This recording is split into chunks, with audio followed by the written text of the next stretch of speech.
अफसानों का घर अक्सर जुबान हुआ करता है, पर एक अफसाना है मोहब्बत का जो देखने से ताल्लुक रखता है। वो है ताजमहल।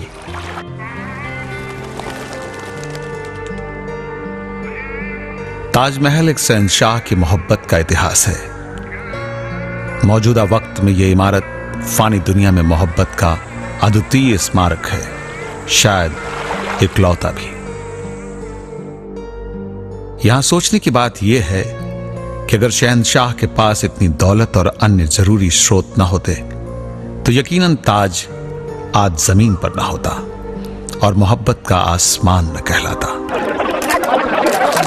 बकौल साहिर ये मुद्दा कुछ इसी तरह का है कि एक शहंशाह ने बनवा के हंसी ताजमहल हम गरीबों की मोहब्बत का उड़ाया है मजाक। वाजिब सवाल यह है कि जिस शख्स के पास ताज बनाने की औकात नहीं, उस गरीब की मोहब्बत क्या इस दुनिया में याद करने के लायक भी नहीं।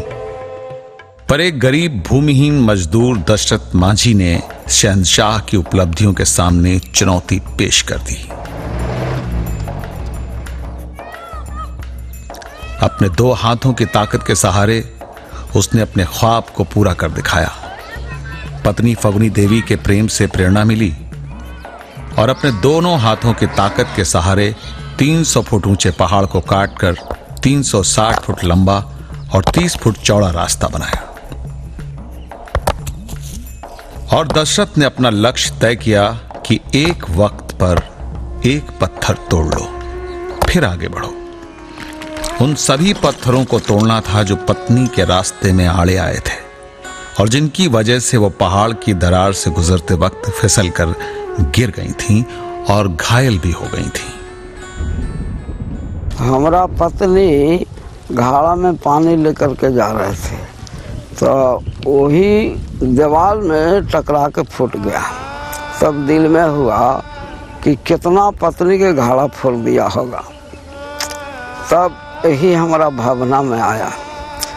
तजवीज करके हम कुआं पर सूते हुए थे तो 12 बजे रात में ऐसा आकाशवाणी हुआ कि नहीं उसको तोड़ दो।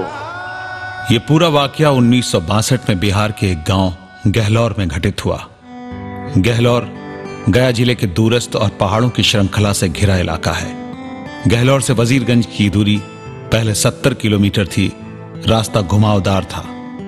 अब ये दूरी दशरथ की मोहब्बत और मेहनत ने मिटा दी है। मोहब्बत की इस मिसाल के अलावा शाहजहां का ताजमहल और दशरथ मांझी की सड़क में एक और खास बात है। वो ये कि दोनों को पूरा होने में 22 वर्ष लगे। हां, अगर फर्क करेंगे तो ये कि ताजमहल को बनाने के लिए 20,000 मजदूर थे और दशरथ का साथ देने वाला था सिर्फ छेनी और हथौड़ा। पर 1984 में दशरथ की विजय यात्रा का सुख महसूस करने के लिए उनकी पत्नी उनके साथ नहीं थी, जिसके लिए उन्होंने अहद किया था। पर पूरे समुदाय को सुखी पाकर उन्हें बहुत सुकून मिला कि देखिए, एक आदमी हम परिश्रम करेंगे इससे लाखों जनता आराम करेगी। इस उपलब्धि के कारण फर्क आया। दशरथ लोकगीतों का नायक बन गया। अगर गाड़ी पर हमको पूछ देता है कि कैसे तोड़ दिया, हमको हाथ से, हमको सुनो गाड़ी का बनाने वाला कौन है, बना कर छोड़ दो, गाड़ी चलेगा अपने, फिर तो हाथ में चलाता है। मीडिया ने उसे एक और शाहजहां कहा। प्रख्यात कथाकार शैवाल ने अपने उपन्यास आत्मराग में उसकी संघर्ष गाथा को शामिल किया। पिछली सरकारों की गहलौर गांव के लिए पक्की सड़क, प्राथमिक स्वास्थ्य केंद्र और एक स्कूल देने की घोषणाएं कागजी साबित हुई। ट्यूबवेल लगा और बेपानी होकर रह गया। खंबे खड़े हुए पर बिजली नहीं आई। किसी के कहने भर से ही दशरथ दिल्ली तक पैदल यात्रा कराया, लेकिन वो यात्रा उसने रेलवे ट्रैक्स के किनारे किनारे चलकर तय की। आर्थिक तंगी से उसने कभी हार नहीं मानी, लेकिन पहाड़ से गुजरने वाले रास्ते की तकदीर नहीं बदली।